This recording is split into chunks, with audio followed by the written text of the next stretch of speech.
За тэгээд тодорхой шаардлага хангацсан татврын зохимжээнд автсан ийм одоо бүтээгдэхүүнийг хэрэглэж болох юм уу, болохгүй юм уу? Эсвэл нэг бүсийн энийг хааж байгаа юм уу?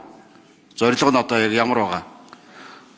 Хоёр үйлдвэр байгуулсан тэгээ ажиллаа хийж байгаа бол бас нэлээд хөрөнгө оруулалт хийгээд ингээ явж л байгаа байх л та. Бас гадныхч бай, дотныхч бай. Ийм юм бас ингээд таслан зогсоогоод ингээд байвал нөгөө үйлдвэрлэл явуулах, ажиллах энэ боломж бололцоог бид нэр хаасан боосон болох үү дээ. Энэ дээр одоо ямар бодолтой байгаа. За нөгөө тал нь бол нөгөө за урд хөршөөс бид нар бас бензин тосоо авах боломж бололцоо байгаа юу. Тий. Тэндээс манайч одоо бас нефтэ гаргаад байдаг баха. Тий нефтэ гаргаж байгаа юм чинь бас эргүүлээд биш жоохон бензин тос авчих юм боломж бололцоо баймаар явах юм. Тийм боломж бололцоогоо хайдгүй. За ажлаас гарвал 4 номер.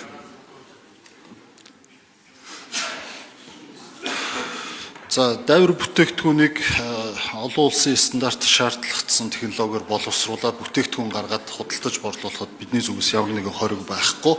Онцгой албан татваргүйгээр орж ирж байгаа бүтээгдэхүүнийг дараагийн шатны боловсруулалт хийхгүйгээр хольж найруулах замаар одоо худалдан борлуулж байгаа нь маш их хэмжээний машин техник технологиг эвддэг. За хүн ардад бас маш хохиролтой байдаг учраас бид энэ дээр тодорхой хэмжээний онцгой албан татвартай байх нь зөв хэрэг гэдэг байдлаар энэ асуудлыг дэмжиж байгаа. За бүгд найрамдах хятад ард улсаас бол бид тодорхой хэмжээний газрын тосны бүтээгдэхүүн тогтмол худалдаж авч байгаа. Харамсалтай нь 3 сарын 1-нд үүссэн нөхцөл байдалтай холбоотой бүгд найрамдах хятад ард улс бол 2 сарын хугацаанд газрын тосны бэлэн бүтээгдэхүүнийг худалдан борлуулах хоргийг засгийн газраас нь тавьчаад байна. За бид бол замын үд бомтоор, за булган тагшигын бомтоор худалдаж авдаг байсан.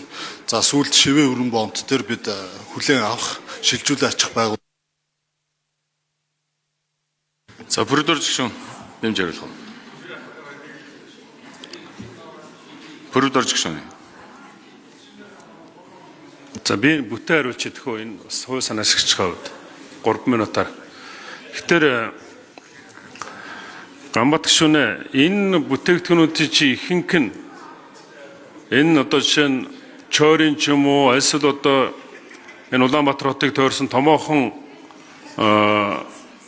шатхууны агуулгууд дээр буулгаад тэн дээрээсээ дахиад одоо юу гэдгийг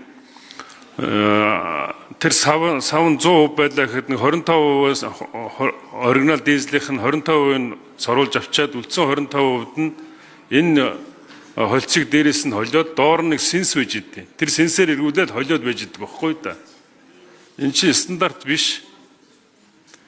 Хэрвээ ингэж холиод энэ үйлдвэр энэ Монгол улсад байна гэж үзээд байх юм бол тэр Алтан ширээгийн хэдэн тэрбум хэдэн их найдаар одоо барьж байгаа тэр үйлдвэр чинь ямар хэрэг байгаа. Энэ үйлдвэрүүд тэр сенсээр холигдсон тэр дизель түлшүүд ихэвчлэн одоо энэ Улаанбаатар хотын төрөмчийн компаниуд дээр хэрэглэгддэг, автобусууд явдаг. Энэ өвөл болохоор энэ цахилгааны замын хажууд байгаа цахилгааны шон хав хар болчдгийг та мэдж байгаа. Энэ чинь хүнд одоо металлууд нь бүгдээрээ тэр тоороо тунчулдээ тэр хүүхдүүд тэргээр амьсгалдаг байхгүй да. Энэ чинь маш хортой бүтээгдэхүүн. Ийм одоо ингээд холиод хийждэг байсан бол одоо бид нар маш хямдхан шатхуун хэрэгжилж байгаа шүү дээ. Өнөөдөр энэ чинь бүгдээрээ 100 гаруй мянган тонн Монголын одоо олон газрууд хадгалагдсан. Тэрнээс тэрийг нь одоо бүр борлуулалт хийгээд ингээд байж яадаг. Ийм одоо замбраагүй, ийм одоо хууль бус ийм зүйлүүдийг бид нар бас тодорхой хэмжээгээр хорхон зүйтэй л гэж үзэж байгаа. Мэдээж хилцүүлгийн явцад тодорхой бусад химийн үйлдвэрлэлд хэрэглэгдэх